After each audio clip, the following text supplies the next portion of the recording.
2024 के लोकसभा चुनाव के लिए कांग्रेस पार्टी ने भी अपनी पहली लिस्ट जारी कर दी है, लेकिन बीजेपी इससे पहले ही अपनी लिस्ट जारी कर चुकी थी और अमेठी में स्मृति ईरानी चुनाव लड़ेगी, इस बात का ऐलान पहले ही बीजेपी ने कर दिया। लेकिन जब कांग्रेस की पहली लिस्ट आई तो इसमें राहुल गांधी का नाम भी शामिल था, लेकिन सीट उनकी अमेठी नहीं बल्कि वायनाड बताई गई। क्या आखिर ऐसी वजह है कि वायनाड सीट को ही कांग्रेस और खुद राहुल गांधी सुरक्षित सीट मान रहे हैं और इसीलिए इस सीट से राहुल गांधी को खड़ा किया गया?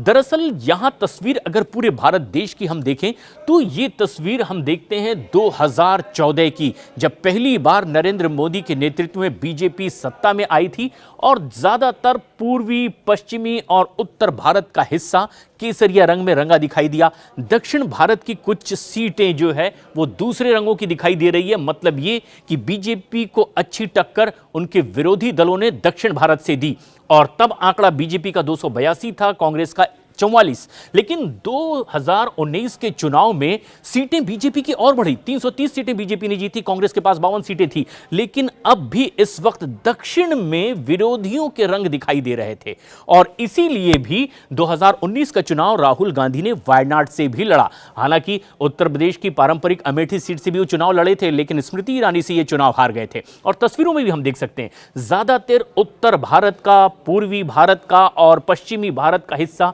केसरिया रंग में रंगा हुआ दिखाई दे रहा है। उत्तर प्रदेश की इकलौती सीट रायबरेली, जहां से सोनिया गांधी चुनाव जीती। मध्य प्रदेश में ये एक रंग कांग्रेस का नीला वाला दिखाई दे रहा है, ये छिंदवाड़ा की सीट है। मध्य प्रदेश की इकलौती सीट वो जीत पाए और ज्यादातर राज्यों में कुछ ऐसा ही देखने को मिला जहां बीजेपी क्लीन स्वीप करती दिखाई दी। लेकिन केरल एक ऐसा राज्य था जहां पर अभी भी बीजेपी को टक्कर देने वाली विपक्षी पार्टियों की स्थिति मजबूत थी और ये है 2014 की केरल की स्थिति। दरअसल हम ये इसीलिए भी पूरे नक्शे के जरिए आपको बता रहे हैं ताकि ये समझ में आए कि क्यों राहुल गांधी दक्षिण के केरल से ही चुनाव लड़ना उचित मान रहे हैं।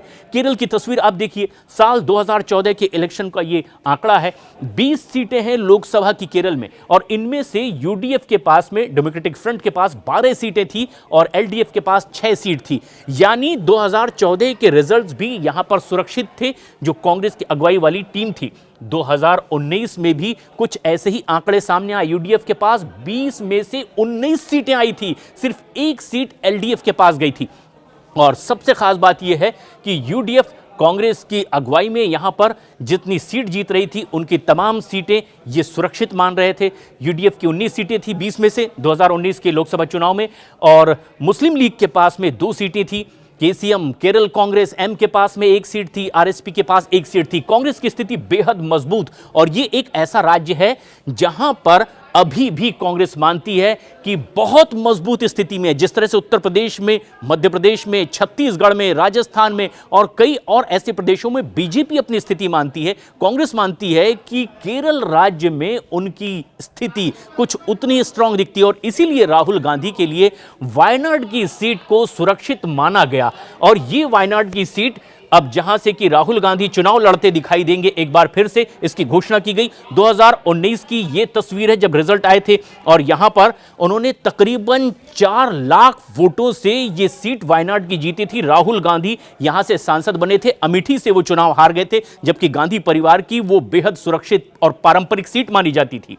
यहां पर उन्होंने सीपीआई के नेता पीपी सुनीर को हराया था 4 लाख से भी ज्यादा वोटों से और यहां बीजेपी ने गठबंधन किया था बीडीजेएस से और यह है भारतीय धर्म जनसेना, जिनके राष्ट्रीय अध्यक्ष तुषार वेलापल्ली चुनाव में खड़े हुए थे, लेकिन राहुल गांधी को जीत मिली थी और माना यह जा रहा है कि इसीलिए एक बेहद सुरक्षित सीट, क्योंकि यहां किसी भी तरह से केसरिया रंग का वैसा असर दिखाई नहीं दे रहा जैसा देश भर में, उत्तरी भारत में, पूर्वी भारत में, दक्षिणी भारत में दिखाई दे रहा है, पश्चिमी भारत में।